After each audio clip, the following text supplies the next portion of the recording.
버핏이 이제 마치 그 예전에 그 1907년에 금융 공황 사태 때 그 모건처럼 약간 이제 이건 약간 쇼를 한 거예요. 버핏이. 예, 결과가 나오질 않았어요. 일부러 이렇게 한 거야. 예, 예. 그래서 뭐 여기에 대해서 또 과민 반응, 예, 과소평가도 할 필요 없지만 과대평가도 할 필요가 없다. 그렇게 말씀드리시고, 그 다음에 그 버핏 좋아하고 국어 인물입니다. 그 다음에 이제 그 CS 은행에 대해서 얘기했고, 지금은 UBS, 스위스 은행이 대표 두 은행이 있죠. 하나는 CS 은행, 하나는 UBS. 이 두 가지가 있고, 과거에 인드라가 이제 구건 분파 세 가지, 노비네파, 뉴라이트파, 그 다음에 골드만파, 이게 세 가지였는데, 거기서 스위스 은행도 UBS는 노비네파였고 CS는 뉴라이트파였어요. CS는 노비네파 아닙니다. 유럽은행이라고 다 노비네파 아니에요. 근데 과거에는 뉴라이트파였어요. 그리고 지금 현재 구건 분파는 해체된 상황이에요. 구규본의 세 분파가 있었던 거는 어디까지나 대로 구건 권력투쟁 시대 때나 정립이 된 분파고, 지금 다 해쳐모여 하는 과정이기 때문에 아직 인드라가 분파 얘기를 안 하고 있잖아요. 아직 분파가 제대로 형성해 나가는 시기예요. 중요한 건 지금 대럽주 황제가 취임한 이후에는 더 이상 노비네파다, 뉴라이트파다, 골드만파다 의미가 없다는 얘기입니다. 과거의 분리법으로 지금 사태를 이해하시면 안 됩니다. 아셨죠? 지금은 노비네파 의미 없어요. 뉴라이트파도 의미 없고 골드만파도 없어요. 여러분 셋 다 없는 거야. 여러분 간단히 생각하시고, 중요한 건 뭐냐면 이 CS 사태에 대해서 세 가지만 설명드리겠습니다. 첫 번째, 미국에는 영향이 없다. 공통점이죠. 지난 리먼 브라더스 사태 때도 미국 경제는 영향이 없었죠. 미국 경제에 영향 없습니다. 지금 다 설레발 까는 거예요. 사실 미국 경제는 완전 고용 상태고, 저 은행들도 사전에 다 구규본이 그래서 안전장치가 돼 있어요. 그렇기 때문에 신속하게 대응이 나오잖아. 임금병책으로 나오는 것 같지만 다 신속하게 대응하고 있다는 것 자체가 플랜이 있다는 얘기야. 계획이 있다는 거야. 미국 경제 타격 안 받습니다, 여러분. 간단하게 해서. 받지 않아요. 두 번째, 유럽 경제는 일본 부사스 때처럼 어느 정도는 타격을 받아요. 왜? 땜빵질을 했거든. 스트레스 테스트를 미국 은행 같은 건 거의 완벽하게 됐는데, 유럽 은행들은 가재는 개편이라고 미국 은행들과 한국 은행, 일본 은행들은 제대로 된 스트레스 테스트를 했어요. 은행의 자기 자본 비율을 정확하게 맞췄어, 대부분은. 근데 유럽 은행들은 그걸 안 했어요. 바젤 그 협약이라는 거 있잖아. 그런 거. 그 인드라가 문제 삼은 적 있잖아. 왜 이거 유럽 은행만 왜 특권을 주냐. 그 쟁점이 되는 게 뭐냐면 자기 자본 비율 내에 그 지금 뭐 문제가 되는 그 채권 있잖아요. 언제든 조건부, 그냥 저는 그 복잡한 용어는 잘 모르니 저 기억이 잘 안 나니까 어쨌든 담보부 증권, 뭐 조건부 증권, 언제 채권이 언제든 증권에 될 수 있는 뭐 그런 것들도 다 원래는 스트레스 테스트를 제대로 하면 그거 자기 자본에서 빼줘야 돼요.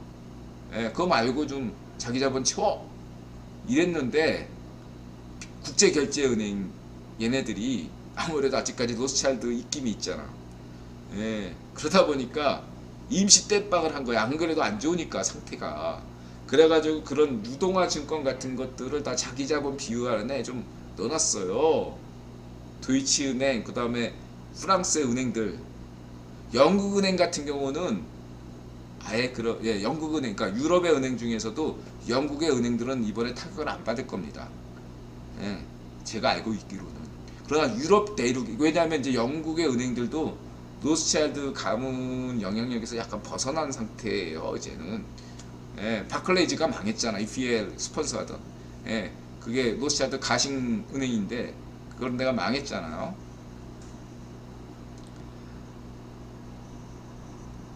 그래서 예,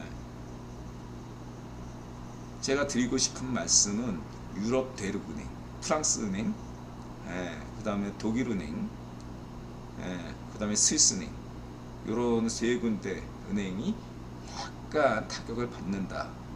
그래서 국제결제은행 BIS에서 이번에 똑바로 바젤 협약에 대해서 예외 없이 예, 미국과 아시아 은행들에게 적용했듯이 유럽 은행에 대해서도 적용해야 된다. 딱 이 정도. 그렇다고 해서 유럽의 이번에 금융위기에 뭐 폭망하는 거냐? 전 그렇게까지는 안 봐요. 예, 그럴 리도 없고. 예, 아직까지도 유럽 은행들은 세계 중심축의 하나이기 때문에 망하지 않습니다. 그러나 충격은 가장 많이 받을 걸로 보인다. 이렇게 저는 보고 있고요. 바젤 3, 예, 코코본드, 예, 이런 걸 좀 자기자본표 뭐 이런 걸 이렇게, 네, 이렇게 했어요.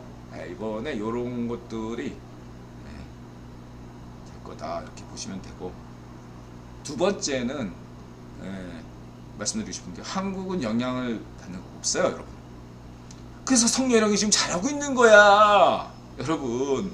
한국에 금융위기 없습니다. 외환위기 없어요. 지금 막 설레발간 애들 뭐 부동산 폭락하네, 뭐 대공황 오네, 뭐 이러면서 설레발간 애들 이거 다 이게 좌우의 파쇼들이. 그래야지 조회수가 올라가는 거지. 경제 무식꾼들. 갭에서 선동만 잘하는.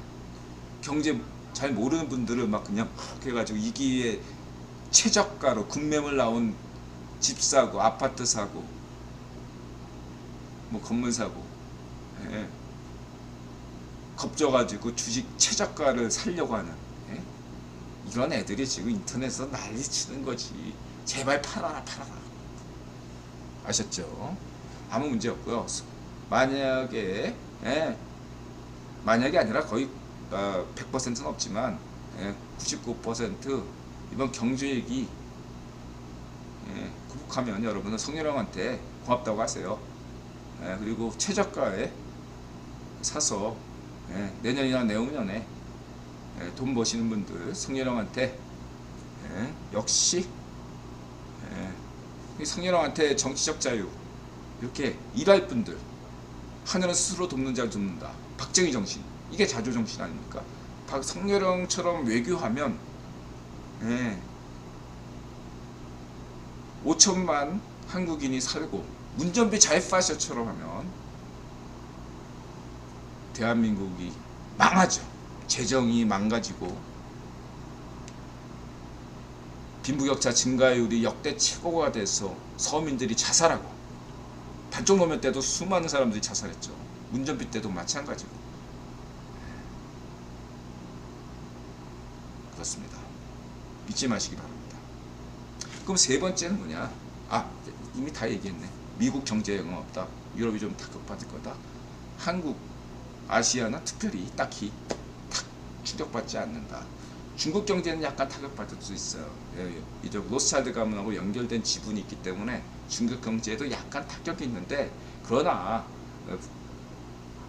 지난 방송도 얘기했지만 망해도 3년은 갑니다. 부자 망해도 3년 가듯이 맹꽁 시파르가 아무리 경제 망쳐도 중국 경제가 50년 동안 국위본 덕분에 성장했기 때문에 그거 말아먹으려면 시간이 필요해요. 생각해보세요. 대한민국 박정희 대통령 덕분에 이렇게 기초를 튼튼하게 했잖아. 국민건강보험 이런 것처럼 기초를 튼튼했기 때문에 운전비나 반쪽노면이 아무리 연금보험이다, 국민건강보험이다, 공기업이다, 그런 데를 다 깽판 치고 망쳐도 버티잖아. 이 버티는 거는 뭡니까? 박정희 대통령의 기초가 튼튼하기 때문이죠. 이해가 되셨죠? 그래서 맹꽁 시파르가 아무리 이렇게 분탕질을 해도 중국 경제 당장 무너지는 거 아닙니다. 그러나 메콩 시파르가 10년 동안 집권하면 2030년대 초반에 가면 중국 경제가 지금보다 상당히 상상할 수 없을 만큼 끔찍해질 우려는 매우 높습니다. 상상해 보세요, 여러분. 문전비 반쪽 노면이 지명이가 지금 문전비에서 지금 정권 잡고 있다고 칩시다. 끔찍하죠. 그꼴되는 겁니다. 그래서 국유본이 지명이한테 권력을 안 준 거예요. 지명이도 구명 귀족이잖아. 그래서 차기에도 반쪽민당 후보로 지명이가 나와야 돼요.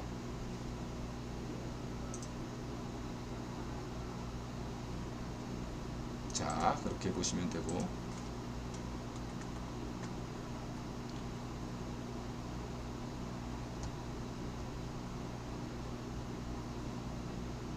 그 다음에 이제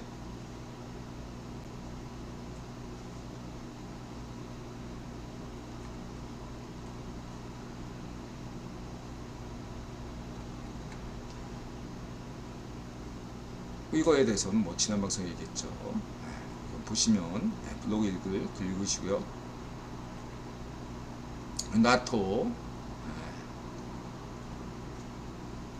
국제유태장제 아봉론, 이거 뭐 김현석 조재길 보시면 되고, 이게 코코본드 81,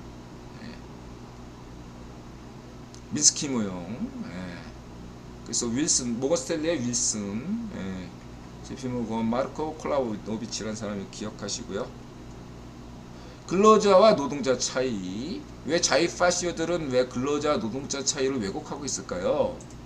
그래서 뭐 예를 들면 이렇게 얘기하죠. 자유파시오들은 노동자는 그 자본가와 노동자가 평등한 관계라는 의미에서 노동자고, 근로자는 갑가을, 자본가가 갑이고, 근로자가 을인, 임금노예, 걔들이 좋아하는 표현. 그러므로 우리는 노동자를 써야 되고, 근로자라고 얘기하면 우리 자신을 모독하고 모욕하는 거고 그런 거다, 뭐 이렇게 하고 왜곡하고 있어요. 그럼 니네들은 그러면 왜 북한 근로인민대중 이렇게 하고 있잖아. 그러면은 북한에는 왜 근로란 표현을 써? 근로란 말 자체가 노동자를 격화시키는 말이라고. 우기지. 그리고 근로자는 워커, 뭐 이런 식으로 일하는 사람. 야, 민주노동당도 일하는 사람들의 정당이야. 원래 개념이 일하는 사람들의 정당. 워커가 뭐가 나빠? 그것도 번역도 그게 제대로 한 것도 아니고.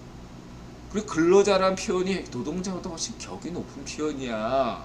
일제 때 산물도 아니야. 박정희 대통령 때 산물도 아니고 대한제국 때 썼단 말이야. 100년 전에 막. 오히려 노동자 이렇게 얘기하는 애들은 어디냐. 니네들이 제일 싫어한다는 반일 파시스트가 왜 일본 용어를, 일본식 한자조를 고스란히 똑같이 쓰지? 니네들이 반쪽 민주당 자이파시오들이, 반쪽이들이 바로 반쪽 아베빠들의 노예라는 의미지. 일본에서 노동이란 쓰니까, 노동자라고 하니까 고스란히 니네들도, 니네들이 무식하잖아. 아는 거라고 맨날 반쪽 주사파도, 반쪽 흑룡의 사상 그대로 베낀 거고, 니네들의 지금 그 고구려빠, 이런 환빠, 이런 어떤 것도 다 일본에서 나온 거고, 반쪽 아베들이 주장한 것들 고스란히 이름만 바뀌어서 고구려빠, 백제빠, 대륙백제 이런 헛소리 하는 게 너네들 아니야. 니네들이 제야삭이라고 운운하던 애들이 사실은 다 걔네 부모들이 어떤 놈들인지 한번 찾아봐. 그게 무슨 뭐 이쪽 애들처럼 에비에미가 어떤 놈들인지 반쪽이들이야. 그런 놈들일수록 겉으로 신민삭 운운하는 애들이 다 반쪽압의 역사관, 반쪽압의 법, 반쪽압의 개념을 뺏기네. 반쪽 노면, 노사모, 이게 일본 한자조야. 일본 정치 모임, 누구누구들을 좋아하는 모임 뭐 이런 거에서 베낀 게 바로 노사모야. 반쪽 노면 반쪽은 누가 임명했어? 반쪽 아베가 임명했다고. 이놈들이야말로 반쪽이고 매국노야.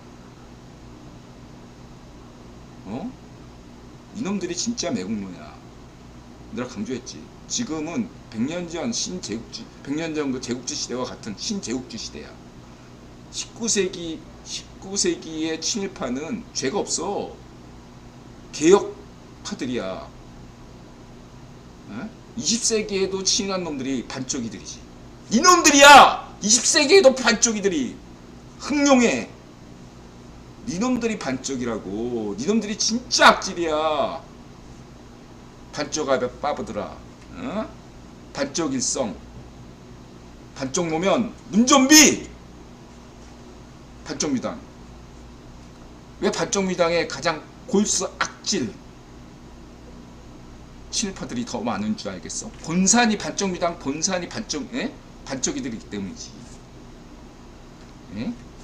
친미 친일파는 19세기야. 19세기. 친미 친일파는 19세기 친일파. 긍정적이라고. 개혁개방. 친미 친일파. 근데 반미 친일파. 요 노래들이 반쪽이라고. 반미 친일파. 얘네들이 반쪽이야. 너네 반미하잖아. 저 반쪽놈이 왜? 반미면 어때? 니네들은 그치? 일본만 아니지. 전 세계에서 니네들이 실제 박영선처럼 살고 싶어하는 데는 일본이잖아. 도쿄 아파트 만들어서 거기에 땅 사고 문좀비 딸년 일본에 유학 보냈잖아. 니네들이 진짜 좋아하는 나라는 일본이잖아. 그치? 반쪽아베. 세월호 7시간 산케이 반쪽아베. 그치?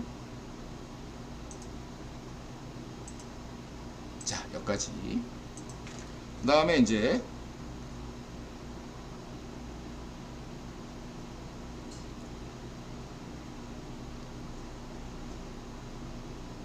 기본소득제 모스크. 앤드류양. 이거 재밌어요. 친구. 이런 어떤 참신한 벤사피오로도 인도가 좋아하는 친구죠. 앤드류양처럼 이게 자유좌파예요. 이 앤드류양 같은 친구가 자유좌파예요. 미국의 복지 제도가 돈만 낭비하고 실질적으로 미국 시민들을 돕지 못하고 있죠. 대표적인 게 미국 의료 체계 아니겠습니까? 이랬을 때 선택하게 한다 이거죠. 기본소득제로 3,000불, 뭐 한국으로 치면 100만원 다 주고 1인당 100만원씩 주고 선택하라 이거야. 각자 선택이 중요한 겁니다. 의무가 아니라 선택이에요. 그래서 기본소득제 받는 사람은 기존의 복지체계에 대해서 포기할 건지 아니면 포기하고 기본소득세 받을 건지 아니면 기본소득세 포기하고 기존의 복지제도 받을 건지 선택하게 국민에게 선택을 꺼내주잖아. 민들아가 이제 강경하게 기본 책임 기본소득제 인드라 김종화의 기본소득제에 대해서 특히 인드라 강렬하게 한 게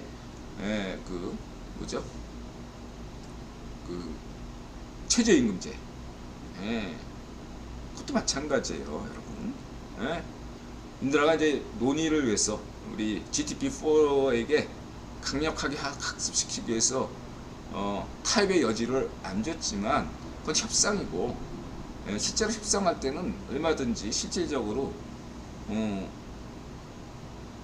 케이스 바이 케이스로 이게 될 수가 있어요. 예를 들면 이주 노동자인 경우에는 기본소득제를 못 받죠. 왜냐하면 대한민국 시민이 아니니까. 대한민국 시민도 아닌데 기본소득제 줄 리가 없죠. 기본소득 줄 수가 없잖아. 이런 분들은 어떻게 되냐? 이런 분들에게 한해서 최저임금제 뭐 이런 것들은 적용시킬 수가 있어요. 예외적으로 외국인 기본소득제를 받지 않는 분들에 한해서는 최저임금제를 할 수 있다. 외국인뿐만 아니죠. 국내 대한민국 시민 중에서는 최저임금제가 낮다고 생각하는 분들이 있을 수 있죠. 여러 가지로. 대다수는 기본소득제를 지지하겠지만 이런 분들에게는 그분들한테는 기본소득을 주면 안 돼요. 그분에게 선택권을 주시면 됩니다. 최저임금제를 포기할 것인지 기존의 복지체계를 포기할 것인지 아니면 기본소득제를 받을 것인지 선택권을 주면 돼요. 의무제가 아니란 얘기예요. 그래서 이런 분들이 고용했을 때 이런 자기가 기본소득제를 받고 있는지 안 받고 있는지를 반드시 사업주에게 얘기를 해줘야 돼요. 왜냐하면 임금을 정할 때 기본소득도 받고 최저임금제도 보장받으면 더블이 되잖아. 안 되죠. 그렇게 하면. 그런 것들에 대해서 자기가 고용주는 이 사람한테 기본소득제를 줄 건지 말 건지 포기했는지 안 했는지 그걸 증명서를 계약서 쓸 때 지참해야 된다. 이런 식의 어떤 융통성을 얼마든지 발휘할 수가 있습니다. 그런 얘기까지 인드라가 따로 안 왔습니다. 방송에서 이렇게 말씀을 드리고 싶고요. 자, 그래서 블로그에서 이 김종화의 기본소득제 쭉 나왔죠. 무슨 무슨 국가 보조금이네 세금 감면 이게 사탕 발림이에요. 이런 거 이례적이고 재정 파탄입니다. 이런 정책은요 오래가지 못해요. 재정 파탄만 불러일으켜요. 그리고 또 이 좌익파시어들이 아무 생각 없이 얘기하는 게 있어요. 부동산 과세 해서 그 돈 마련해서 국가 보조 이 기본소득세 줘야 된다. 재원을 마련된다. 이 얼마나 파시저적 망상입니까?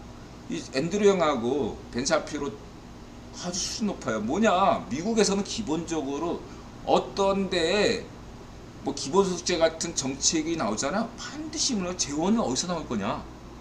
이런 거 물어봅니다. 재원은 어디서 마련해야 되냐? 그러면 수익이 있는 곳에서 재원이 나와야 되는 거예요. 만약에 기본소득제로 이익을 본 집단이 있다면 그 집단에서 세금을 만드는 겁니다. 앤드류 양은 이렇게 얘기하잖아. IT 기업들에게서 기본소득세에 세원을 마련한다. 왜냐하면 기본소득제로 가장 이득을 볼 집단은 기업들 중에서도 IT 기업이니까.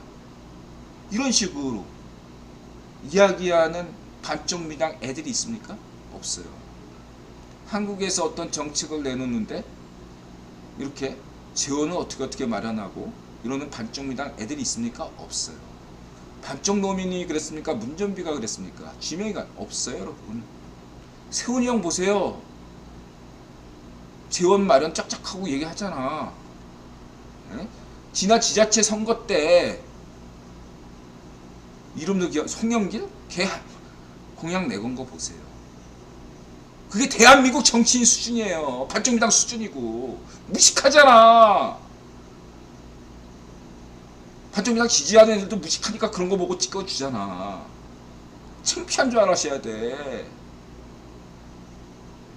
부끄럽지 않아요, 여러분?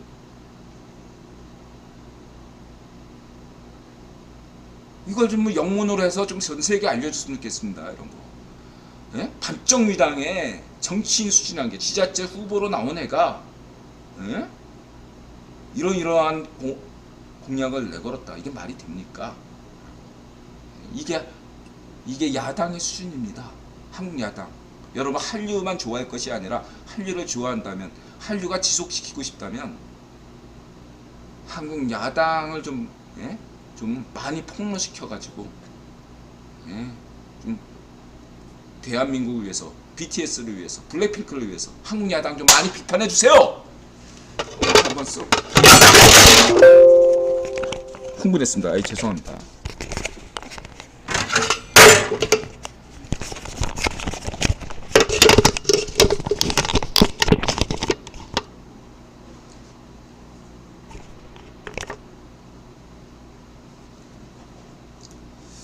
그렇게 말씀을 드리고 싶고요. 예.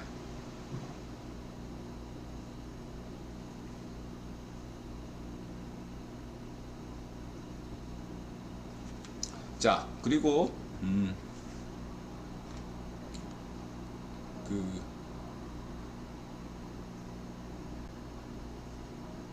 계속 가겠습니다. 그래서 기본 숙제에 관련돼서는 그 질문 주세요. 예.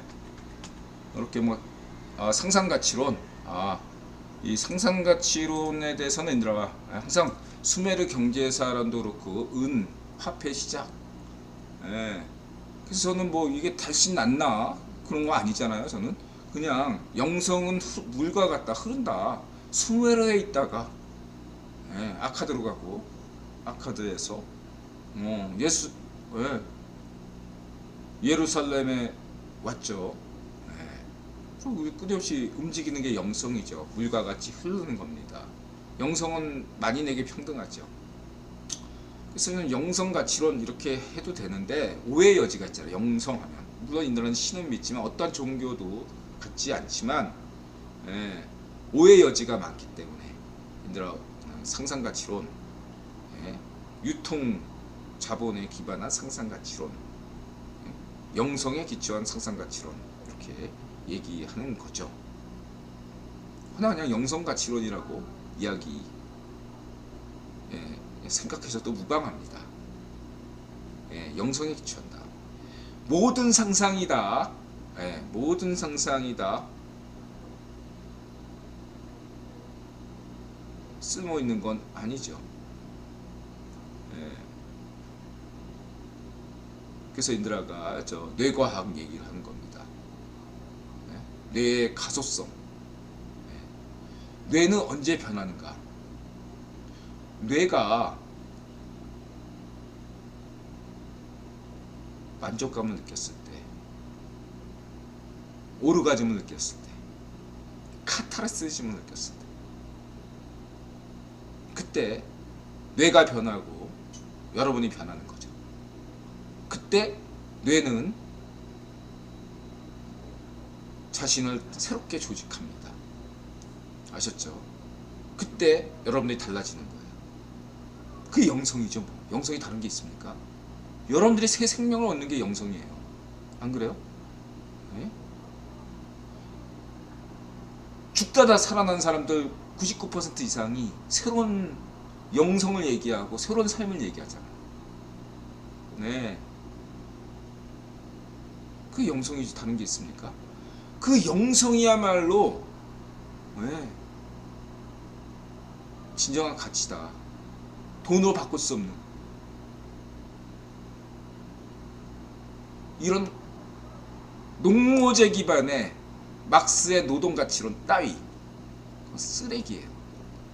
이미 과학적으로 검증이 끝난 거예요. 그거는 아무짝에도 쓸모없는 마지막까지 최저임금제 외까지는 아직까지 과학기술이 발전하지 않았기 때문에 그랬던 건데 이제는 양작 GDP4가 나온 이상 제가 여태까지 작년까지만 해도 막스의 노동가치설은 다 쓸모없지만 그래도 최저임금제 정도까지는 그래도 쓸만해요. 뭐 이렇게 있잖아. 이제는 GDP4가 나왔기 때문에 더 이상 노동가치설 이건 쓰레기예요. 19세기 유물입니다. 사이비 이런 것들은 유사과학이고 사이비에 사이비. 막스의 노동가치설은 사이비인 겁니다. 그럼 노동가치는 뭐 막스만 주장한 게 아니라 그 고전학파도 주장한 거 아니냐? 고전학파나 막스나 다 19세기 산물인데,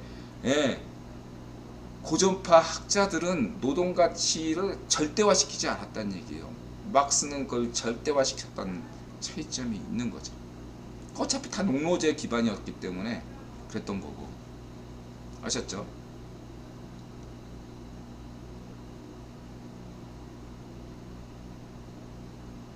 그걸 전제하고 앞으로 인도라는 GDP4 이렇게 인공지능과 함께 인류도 같이 공유하는 방안으로서 있는 기본 속죄 얘기했던 것이고요. 우리는 러다이트 19세기 러다이트처럼 GDP4를 반대할 필요도 없습니다. 그리고 특권층, 이제 특권층이 되다시피 한 예, 근로자를 우선하는 것이 이제 극소수예요. 사무직, 예, 단순 육체노동, 단순 네, 사무 필요 없는 시대가 왔어요. 간단하게 얘기해 볼까요? 현대 기아차에 있는 생산 조립 라인 다 필요 없습니다. 인드라는 대우자동차 있었잖아요. 예, 대우자동차 현장에 가서 일주일 동안, 일주일밖에 안 되지만 그 조립 라인에 있었거든요. 사실 기가 다 해도 돼요. 지금 로봇들이 다 해도 됩니다. 그냥 관리 직원이 고장 나나 안 나나 체크만 해도 돼요. 여러분, 예, 냉정하게 얘기해서, 예, 현대 기아차에 지금 생산 조립 라인에 있는 사람들 필요 없어요. 거기에 신입들 안 뽑습니다. 지금 다 그냥 50대 이상들이야. 다 고임금. 예? 여러분 이해하십니까? 필요 없어요, 여러분. 지금은 근로자 운운할 때가 아니고, 그런 사람들은 어차피 남아있는 사람들은 창의적인 직업들, 새롭게 인공지능을 맞아서 새롭게 직업들이 나올 거 아닙니까? 그런 사람들은 그야말로, 예? 막 지금도 막 의사, 변호사 뭐 이런 거잖아요. 그보다 더 높은, 생각해 보세요. 인공지능이 제대로 발달하면 SF처럼, 예, 대부분의 교통 사고 같은 거 판단하는 거, 정말 지루하고 반복적인 것들을 판사들이 하고 있거든요. 딱 인공지능 판사한테 맡기면 돼요. 네. 그리고 판사들은 잡무에서 벗어나서 진짜 지명이 같은 중대한 사안, 죄국과 같은 중대한 사람, 문전비, 역적 사안 뭐 이런 것들에 대해서, 예? 심도 깊게, 예, 되는 거죠. 이런 단순, 예? 업무에서 벗어나서. 검사들도 마찬가지예요. 인공지능에게 맡기면은 대다수 단순 잡무는 인공지능에게 맡기고, 지명이, 문전비, 죄국, 이러한 범죄 규명에 집중할 수 있죠. 경찰도 마찬가지입니다. 그렇죠? 지금 한국에서 가장 썩어빠진 공무원 집단이 경찰 아닙니까? 예? 그래서, 예, 문전비 지명이 이쪽에 먹은 애들 다, 예, 상당수 잡무들을 인공지능에게 맡기고, 예. 그렇다고 저는 경찰 전반을 비판하지 않습니다. 지금도 일선에서 정말로 꿋꿋하게 열심히 하시는 분들이 너무너무 많아요.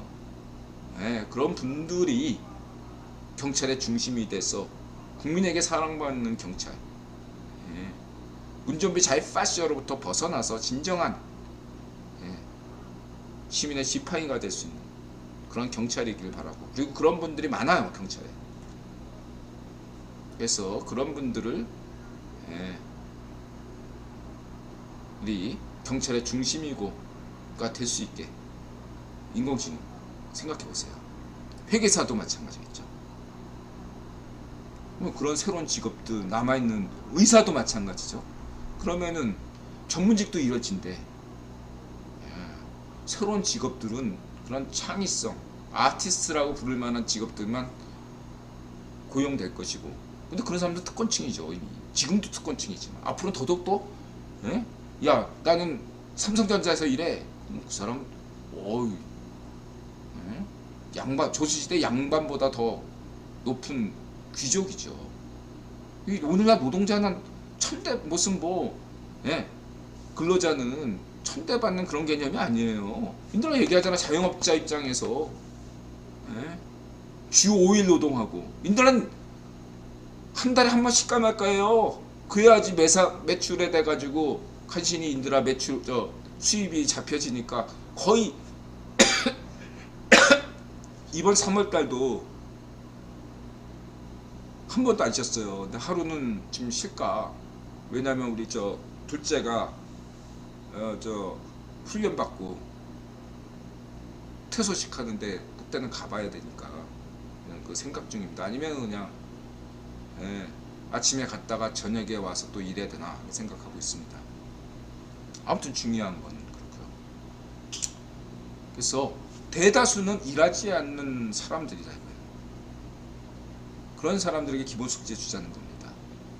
간단히 얘기해서 나는 밥과 김치만 먹고 가끔가다 라면 먹고 잠은 대충 아무 데서나 그러니까 뭐 그냥 고시원 같은 데서 자고 난 게임만 할래.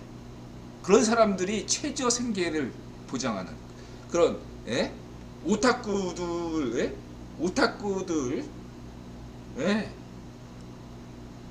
난 그냥 결혼도 하기 싫어. 그냥 게임만 할래.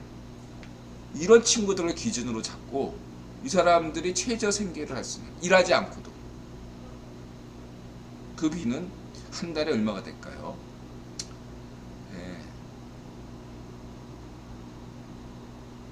50만원에서 100만원 사이가 되겠죠. 그리고 나는 그래도 한 달에 일주일에 한 번쯤 외식하고 한 달에 한 번쯤은 국내 여행 가고 1년에 한 번쯤은 해외여행 가고 싶다. 이런 사람은 이제 이래야죠.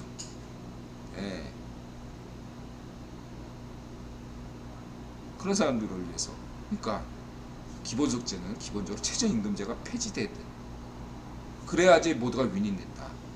다른 데는 무슨 무슨 부동산 과세? 아니 인공지능 시대에 부동산 서울에 집 가진 사람들이 무슨 이득을 봐. 인공지능 시대에 왜 그 사람한테 소득 있는 곳에 과세를 해야지. 이렇게 발상하는 애가 또 김종화 교수라고 있더라고.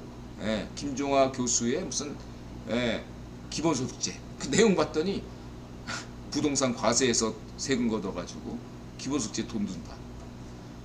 나라 망합니다. 나라 경제가 망해요. 파탄나요. 이게 좌익파시즘 민주당의 무식한 수준이에요. 어떻게 이런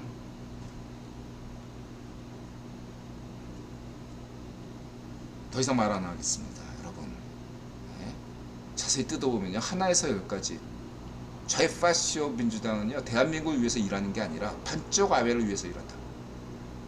이완용만도 못한 놈들이 반쪽 민주당입니다. 지금 나라를 망치고 있어요.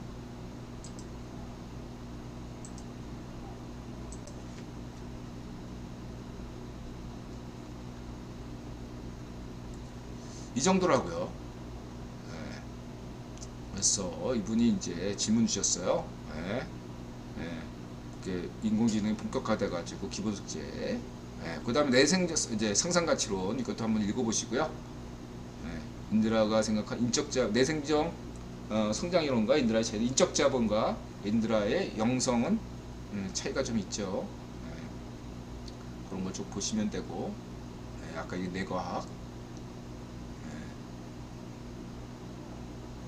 자 이렇게 보시면 쭉 보시면 되겠습니다. 그 다음에 추부길, 요거까지만 경제. 자 중국이 미국의 국채를 마구 사들이는 이유 이렇게 네 가지를 얘기했죠. 미국채가 최고의 안전자산, 중국 제품 구매 증진, 막대한 대중무역 적자 방패, 대미 압박 수단. 인드라 이제 총 선생이 잘 얘기했는데 인드라가 국제 유통 자본론의 관점에서 세 가지로 얘기하면 왜 중국, 일본, 한국 등이 미국 국채를 대량 보유하고 있을까? 하나는 국제 유통 자본론이 만든 세계 경제 체제 회비입니다. 미국 국채를 사야만이 세계 경제 체제 안에 들어오는 한마디로 회원권이다. 이렇게 보시면 되고, 두 번째 무역을 하게 되면 쌍방 은행들 신용이 전제돼야 되죠. 무역이 거래된 신용장이 필요하고, 신용장이 필요하면 은행에 보증이 있어야 되겠죠. 그 은행들이 보증 쓸 때 필요한 담보가 달러고 미국채죠. 그래서 달러가 기축통화이므로 미국채가 필요한 겁니다. 그래서 중국 애들이 한 거고요.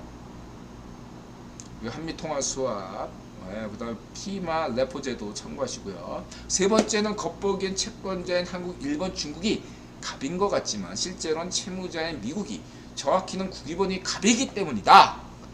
김정화의 국제유통자본론에서 중시한 지표들이 여럿 있는데 달러 인덱스, 재고순환지표, 키친사이클과 함께 세계 외환 거래액이다. 이거 강조했죠. 세계 외환 거래액. 예? 자, 2002 작년 기준이에요. 이게 3년마다 조사가 되는 거거든요. BIS 국제결제은행이죠. 국제결제은행에서 전 세계 외환 상품 시장 거래액은 일평균 7조 달러예요. 7조 달러. 요 기억하세요. 7조 달러. 하루 거래액이 7조 달러입니다. 이에 비해서 전 세계 무역 규모를 봅시다. 전 세계 무역 규모는 비록 3년 전이지만 연간 6조 달러에 하루가 아니라 연간 6조 달러. 외환 거래액과 같은 비율로 커졌다고 넉넉하게 가정해도 2022년 기준으로 7조 달러밖에 안 돼요. 외환 거래액의 하루 거래액에 불과한 게 전 세계 무역 거래액입니다. 삼성전자가 아무리 제품 많이 팔고 중국이 아무리 수출하건 푸딩이 아무리 러시아 석유를 하건 IT 애플이고 뭐건 간에 막 휴대폰 하고 다 쳐봐야 외환 거래액이 하루치밖에 안 돼요. 100배, 99%는 순수한 외환 거래예요. 전 세계 외환 거래의 99%는 순수한 외환 거래고 단 1%만이 삼성전자 제품 팔아서 무역하는 금액. 그 다음에 여러분들이 여행할 때 환전하는 거, 송금하거나 그게 1%에 지나지 않아요. 자, 이게 국제유통자본의 진정한 힘이에요. 채권? 중국이 채권 가지고 장난친다? 그냥 찍어내면 돼. 연준에서 달러 찍어내면 되고 너네 유통 고립시키면 그만이야. 상응하는 조치? 중국 자산 다 동결시키면 끝나는 건데 허가제야. 미국에서 국유본이 동결해버리면 중국 경제 내일 당장 망해. 지금 이런 것들은 무시하고 무슨 부동산 폭락론자, 그 다음에 맨날 무슨 달러 휴지가 된다, 이런 좌익 파시오들이 내세는 경제 음모론들은 마치 중국이 무슨 위안화를 어떻게, 위안화도 준 기축통화지만 중국이 디지털 통화 만드네, 위안화가 영향력을 끼치네, 무슨 중국이 미국 국채 다 팔면 미국 휴지 조각되네. 아니야, 그 반대야. 중국 경제가 망해요. 이게 다른 인드라가 경제 음모론을 좌익 파시 음모론을 규정하는 겁니다. 이해가 되셨죠? 그리고 여기까지만 얘기하고 그 다음에 5분 내에 2시네요. 빨리 GDP 과학기술, 메릿 우주면자 한자타임즈, 우주 이런 거 좋아하는 거 이분이 설명을 아주 잘했습니다. 블랙홀과 암흑에너지 관계, 베리타시움, 이거 야자 컴퓨팅, 지식은 날리지, 김디지 뭐 이런 거, 이 정도로 하고 오늘 방송을 마치도록 하겠습니다. 여러분, 지금 2시 가까이, 평일날 2시여서 죄송한데요. 아직까지 안 주무시고 계신 분들, 마지막으로 한 번씩, 이거 뭐 얘기 안 해도 돼요. 다들 다 내일을 위해서 주무시고 계시겠지만 아직까지 안 자고 계신 분들 한마디씩만 해주시면 제가 기억하고 있겠습니다. 다크서클님, 끝까지 시청해주셔서 고맙습니다. 카시아님, 끝까지 시청해주셔서 고맙습니다. 가쿠토님, 고맙습니다. 지금도 시청 중이시지만 자기 신문 노출을 꺼려서 안 하시는 분도 몇 분 되시는 거 압니다. 제가 하여튼 모두 끝까지 시청해주셔서 고맙습니다. 애쓰셨습니다. 다음 방송까지 토요일날 할 예정입니다. 고맙습니다. 마음을 열고 자세를 낮추고 세상에 감사한다. 건강하시고 부자 되시고 행복하세요.